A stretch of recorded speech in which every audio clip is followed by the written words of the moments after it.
শেষ হলে সিনেমা মুক্তি এত দেরিতে হবে কেন? এদিকে শনিবারের বিকেল প্রথমে আসি তাণ্ডব 2 এর কাছে। শাকিব খান অভিনীত তাণ্ডব এই সিনেমা বেশ সাড়া ফেলেছিল, বাট ওই ব্যবসায়িক দিক দিয়ে বরবাদকে কিন্তু ছাপিয়ে যেতে পারেনি। বরবাদ যেখানে 75 কোটি টাকার গ্রস কালেকশন করেছে, সেই জায়গাতে তাণ্ডব করেছে 30 কোটি টাকার গ্রস কালেকশন, যদিও বলা হচ্ছে যদি পাইরেসি না হতো তাহলে আরো বেশি হতো। যাই হোক, এন্ড অফ দ্য ডে 6 মাসে শাকিব খানই 100 কোটির ক্লাবে ঢুকে গেছে, এটাই হচ্ছে বেস্ট পার্ট। কিন্তু একবার রয়েছে যে 3টা সিনেমা মুক্তির পরই তাণ্ডব 2 আসবে, এবং এর মাঝে ওই রিপোর্টসগুলোতে এটাও বলা হচ্ছে প্রোডাকশন টিম অর্থাৎ আলফা আই কুরবানি ঈদে আর সিনেমা মুক্তি দিবে না, এমন ডিসিশন নিয়েছে। রিজন কি? রিজন হলো যেহেতু কুরবানি ঈদের সময়টাতে গরম বেশি থাকে, এই অবস্থায় এসি ছাড়া ওই সিঙ্গেল স্ক্রিন সিনেমা হলে সিনেমা দেখতে অনেক দর্শকই যান না।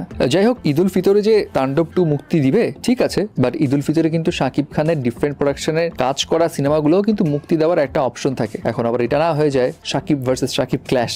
এবার আসা যাক শনিবারের বিকেলের কাছে। শনিবারের বিকেল এখন জানা যাচ্ছে তাণ্ডব 2 এরও নাকি শুটিং কমপ্লিট। মিডিয়া রিপোর্টস গুলোতে বলছে সংশ্লিষ্ট একাধিক সূত্র জানিয়েছে তাণ্ডবের টিম শ্রীলঙ্কায় গিয়েছিল এবং অনেকেই ভেবেছিল এটা হয়তো ভ্যাকেশনের কারণে, বাট যেই বড় টিম নিয়ে গিয়েছে, সো অত বড় টিম নিয়ে ভ্যাকেশনে গিয়ে পয়সা খরচ করার মতো কোনো সুযোগই নেই। ডেফিনেটলি ওখানে শুটিং এর জন্যই গিয়েছে এবং শুটিং কমপ্লিটও হয়েছে নাকি তাণ্ডব 2 এর। সেই সব সংশ্লিষ্ট এটাও জানায় সবকিছু ঠিকঠাক থাকলে 2027 সালের ঈদুল ফিতরে মুক্তি পাবে তাণ্ডব 2। এখন প্রশ্ন হলো শুটিং শেষ হলে এত দেরিতে কেন মুক্তি? 26 সালে তো মুক্তি দিতে পারে। এই বিষয়ে জানা যায় রাফির পাইপলাইনে অলরেডি